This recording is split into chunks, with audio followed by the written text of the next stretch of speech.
दोस्तों, अपनी बौखलाहट को उजागर करते हुए शिवांश जैसे अंधभक्त संत रामपाल जी पर लगातार वीडियो बना रहे हैं और उसमें भी अपनी वही बात जाहिर कर रहे हैं जो बात संत रामपाल जी क्लियर कर चुके हैं, प्रूफ कर चुके हैं।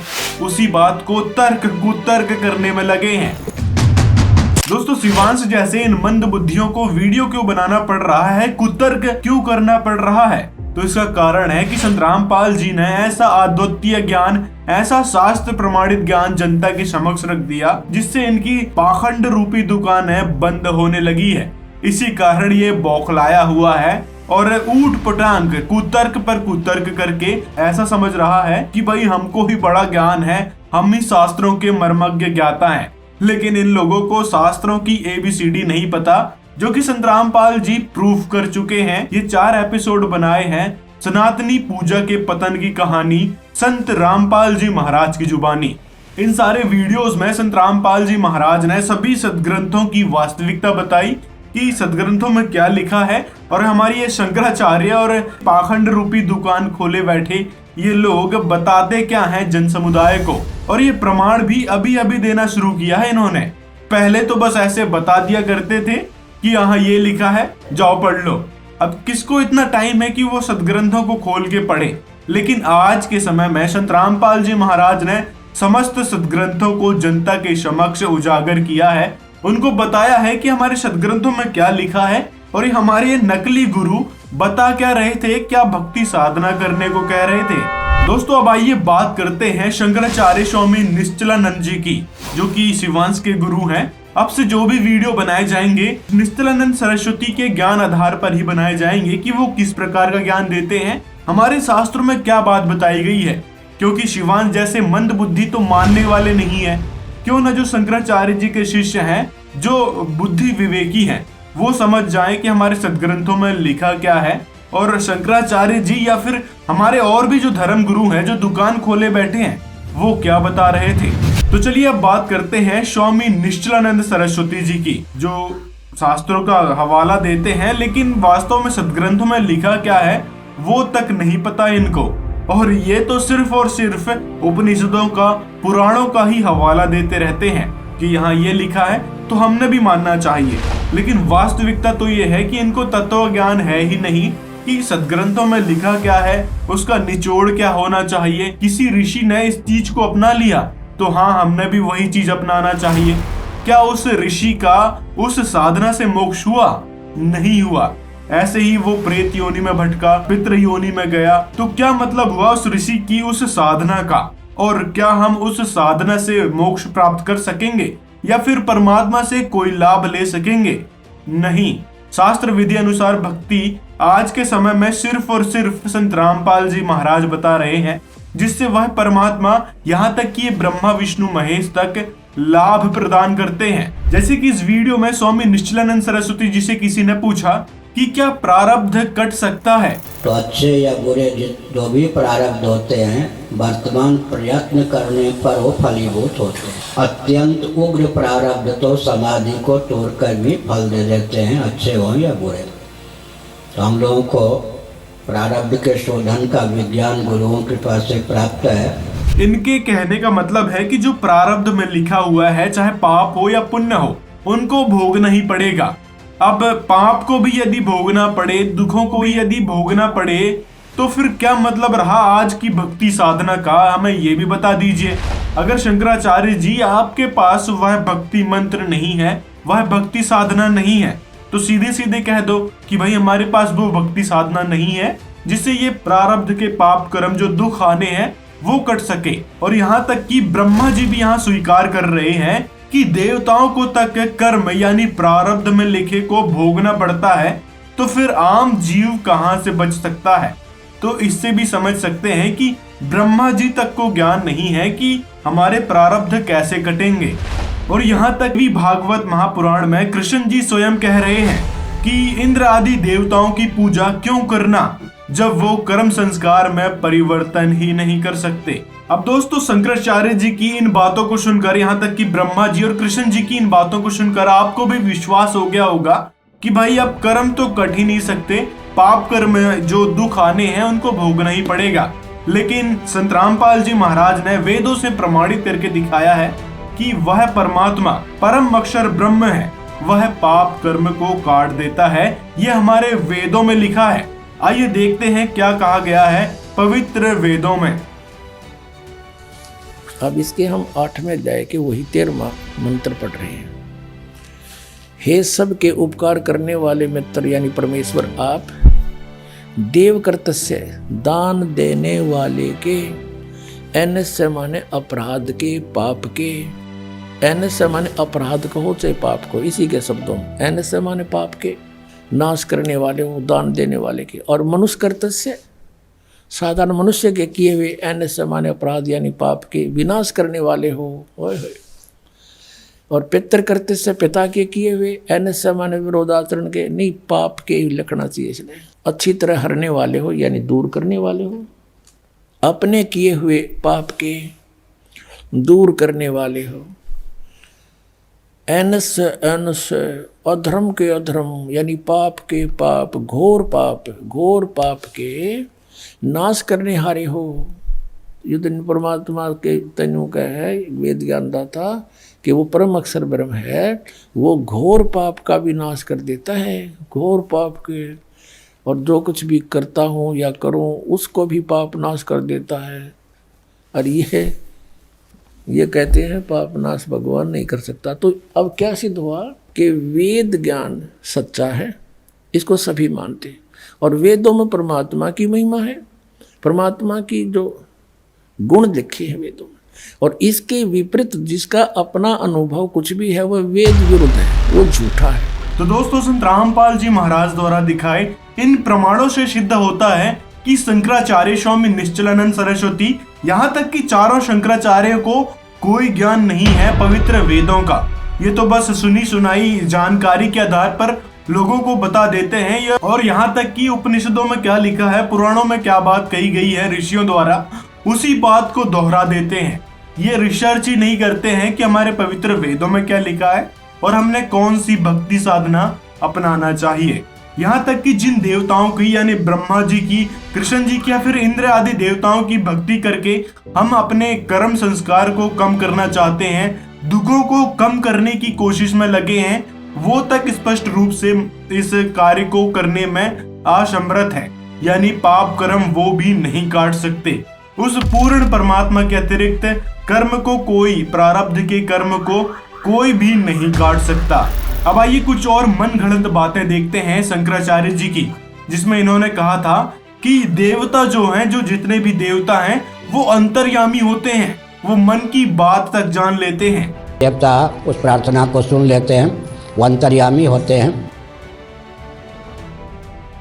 वायु के देवता, आकाश के देवता, यही तो पंचदेव हैं। फिर अंत में माया के नियामक परम देव का नाम परमात्मा है।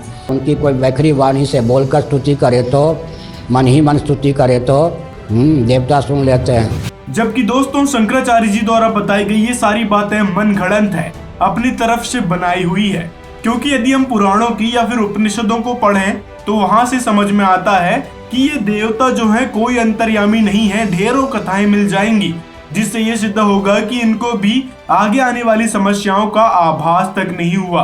तो फिर ये अंतर्यामी कैसे हुए और ये कैसे दूसरे जीव की समस्या को जान पाएंगे? यहाँ तक कि ये खुद अपने कर्म को काट नहीं सकते, तो फिर दूसरे के कर्मों में फेर बदल कहां से कर देंगे? कितनी ही प्रार्थना कर लो, मन से कर लो, दिल से कर लो, अगरबत्ती, धूप बत्ती या फिर घंटा बजा के कर लो, ये कुछ भी लाभ नहीं दे सकते।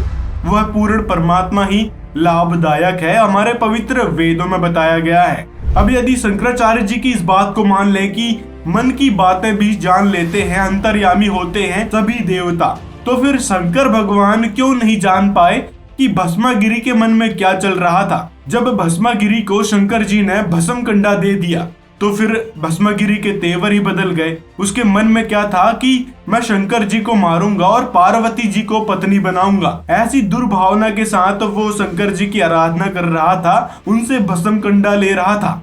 और बताओ, उस बात को अंतर्यामी शंकर जी तक नहीं जान पाए। अंत में उनको भागना ही पड़ा भस्मासुर से डरकर कि कहीं ये मेरे को भस्म न कर दे। अगर आप इसको अभी भी लीला समझ रहे हैं तो आपकी ये गलत फहमी है।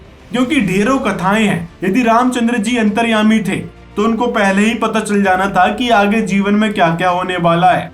अगर श्रापवश उनको ये सब करना ही पड़ा तो फिर ये श्राप को क्यों नहीं काट पाए, वो भी बात आ जाती है। मतलब ये अपने कर्म बंधन यानी प्रारब्ध में लिखे कर्मों को तक नहीं काट पाए तो फिर आम जीव के कहां से काट सकते हैं, वो भी थोड़ा दिमाग लगा लिया करो। शंकराचार्य जी आपके पास वो संपूर्ण आध्यात्मिक ज्ञान नहीं है, केवल जो उपनिषदों में बातें कही गई है, पुराणों में बातें कही गई है ऋषियों के द्वारा, बस उसी को आप मान बैठे हैं और उसी आधार पे चल रहे हैं। लेकिन सच बताऊं, संत रामपाल जी कहते हैं कि भाई इन सारी साधनाओं से मोक्ष बिल्कुल नहीं होगा, ना ही आपको कोई लाभ मिलेगा, क्योंकि पत्थर पूजने के बारे में तो कृष्ण जी भी खुद ही मना कर रहे हैं। यहाँ पर कृष्ण जी ने कहा कि इन सभी देवताओं की उपासना से पाप नष्ट नहीं हो सकते। आगे कृष्ण जी ने संत पुरुष को ही विशेष महत्व दिया है और कहा है कि जो इन पत्थर काष्ठ और देवताओं को ही सब कुछ मानते हैं, संत पुरुष को नहीं, वह मनुष्य होने पर भी नीच और गधा ही है। तो ऐसी बातें कृष्ण जी ने कही है। जो लोग शंकराचार्य जी की बातों को मानते हैं या फिर अन्य धर्म गुरुओं की बातों को मान बैठे हैं कि हमको देवताओं की ही भक्ति करना चाहिए, मूर्ति बनाकर उनकी पूजा करनी चाहिए, तो यहाँ पर कृष्ण जी साफ तौर पर मना कर रहे हैं। और ये प्रमाण हमने कई सारी वीडियोस में पहले भी दिखाए हैं, लेकिन शिवांश जैसे मंद बुद्धियों को समझ नहीं आता कि भाई हमारे सदग्रंथ क्या बता रहे हैं और हम कर क्या रहे हैं। यहाँ तक कि स्कंद पुराण में भी कहा गया है कि किसी भी अन्य देवी देवताओं की उपासना का प्रसाद नहीं खाना चाहिए। और आगे देवी भागवत महापुराण में स्पष्ट रूप से लिखा है कि काल की इस अद्भुत गति के विषय में कुछ भी आश्चर्य नहीं करना चाहिए। यही काल ब्रह्मा विष्णु शिव आदि को भी इसी प्रकार संकट में डाल देता है। बलवान काल के ही प्रभाव से भगवान विष्णु को शुक्र यानी सुअर की योनि आदि में जन्म लेना पड़ता है और शिव जी को कपाली होना पड़ता है। तो इस छोटे से प्रमाण से आप समझ सकते हैं कि वो काल कोई और चीज है, ना कि समय। यहाँ पर समय को नहीं काउंट किया जा सकता क्योंकि एक शक्ति की बात हो रही है। यहाँ पर काल जो है ब्रह्म को कहा गया है, आप मानो चाहे ना मानो, वो आपकी दुर्बुद्धि है, लेकिन यहाँ पर काल ब्रह्म को कहा गया है कि ब्रह्म के द्वारा बनाए गए नियमों के कारण ये ब्रह्मा विष्णु महेश को तक दुखी रहना पड़ता है, उनको कर्म भोगने पड़ते हैं। मरने के बाद 84 लाख योनि में यानी शुक्र की योनि में तक जाना पड़ता है। ये बात स्पष्ट रूप से देवी भागवत महापुराण में लिखी है। तो यहाँ से भी दोस्तों आप समझ सकते हैं कि क्या ब्रह्मा विष्णु महेश की साधना करना उत्तम है, जबकि इनसे ऊपर काल है यानी ब्रह्म बताया गया है देवी भागवत महापुराण में।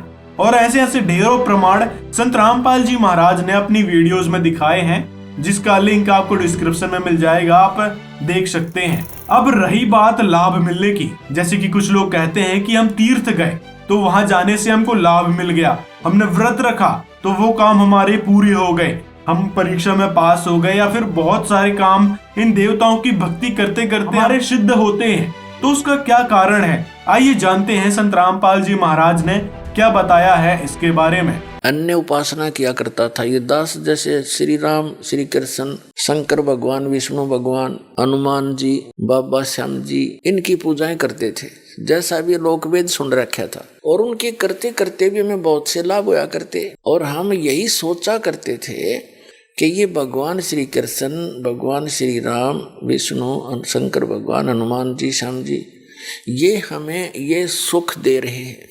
और भक्ति भी जैसे आम को राम राम कृष्ण कृष्ण इस तरह के हरि ओम हरि राम ये मंत्र अपने जैसे सुने सुनाए हम आप पर जाप करा करते, इन मंदिरों में जाते थे, गद गद होते थे भगवान के दर्शन करके मूर्तियों के। और फिर भी हमें बहुत से लाभ होते थे, बहुत से संकट ऐसे टले हैं न सोच भी नहीं सकते पहले भी। तो हम ये सोचा करते थे कि जो पूजाएं हम कर रहे हैं इनसे ही लाभ हो रहा है।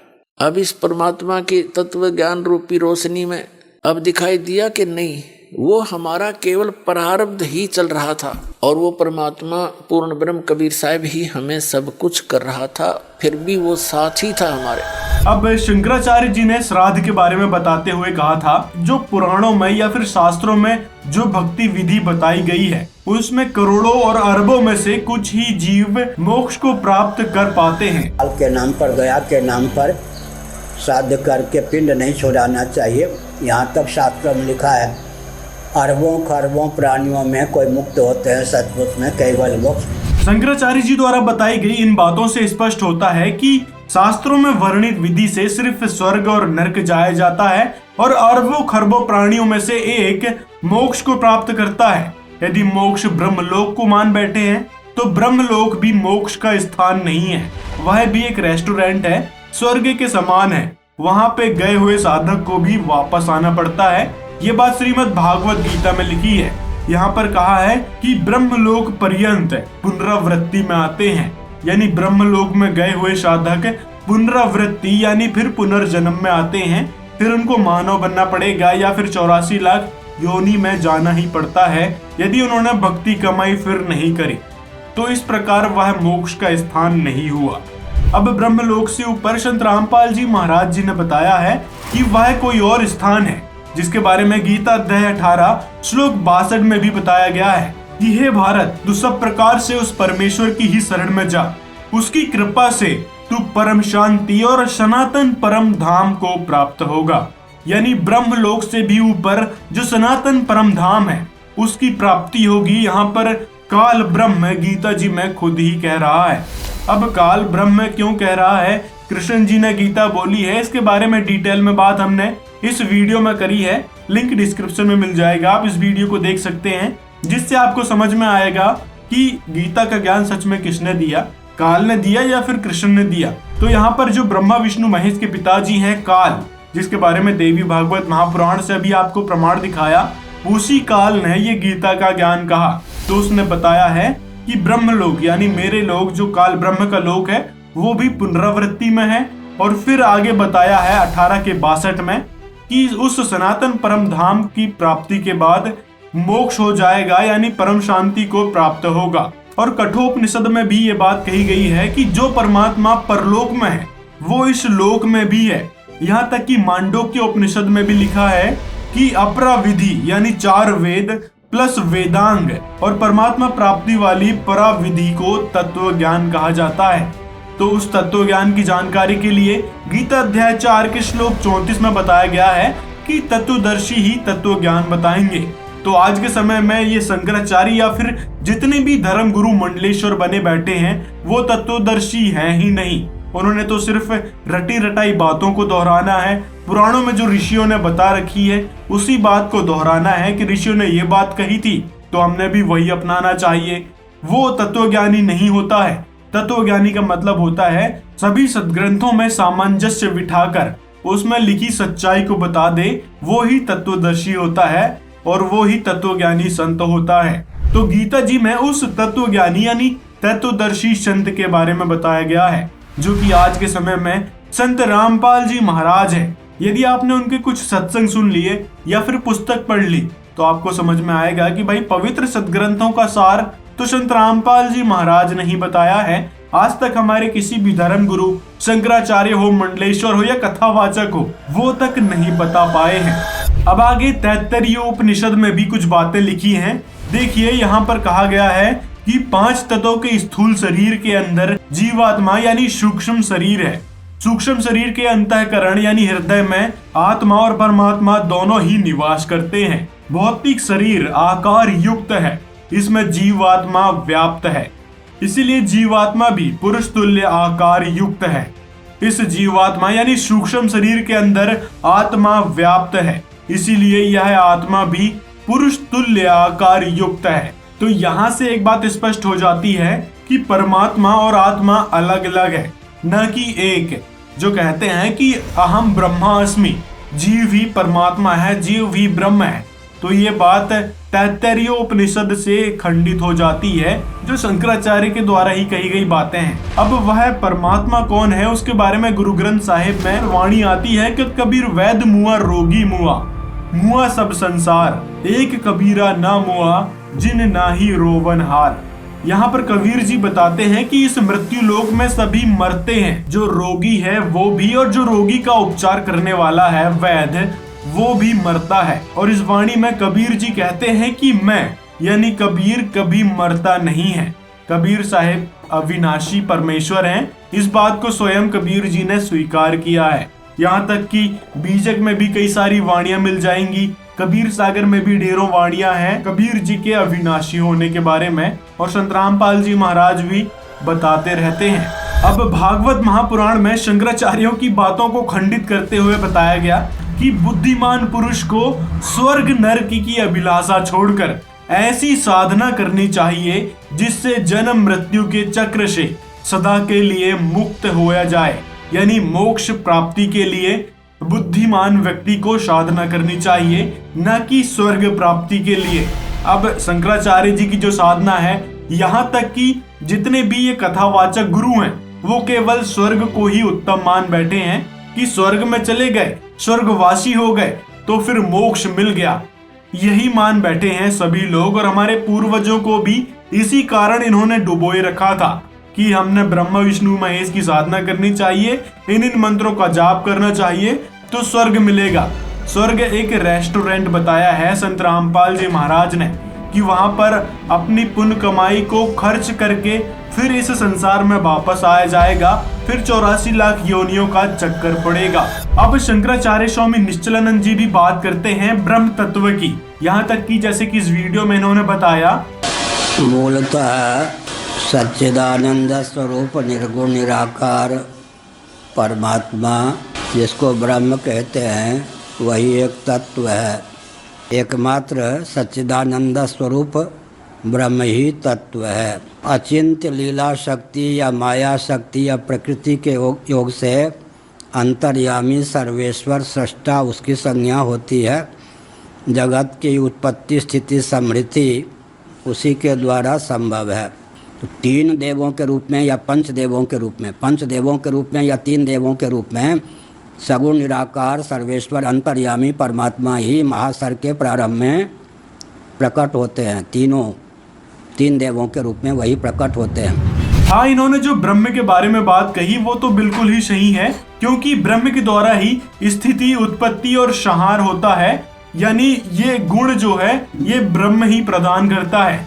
जैसे कि संत रामपाल जी महाराज ने सृष्टि रचना की जानकारी देते समय बताया था कि ब्रह्मा विष्णु महेश से ऊपर भी शक्तियां हैं, जैसे कि महाब्रह्मा, महाविष्णु और महाशिव।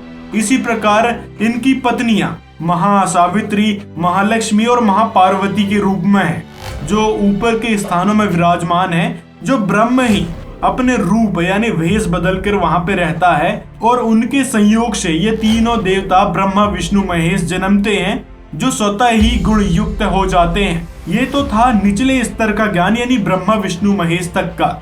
इससे ऊपर जो ब्रह्म है उनकी क्या स्थिति है, पर ब्रह्म की क्या स्थिति है और परम अक्षर ब्रह्म की क्या स्थिति है, इसके बारे में संपूर्ण और डिटेल में जानकारी संत रामपाल जी ने सृष्टि रचना नामक इस वीडियो में बताई है। आप इस वीडियो को देख सकते हैं, सारी जानकारी आपको पूरी डिटेल में मिलेगी कि वास्तव में सृष्टि की रचना हुई कैसी है।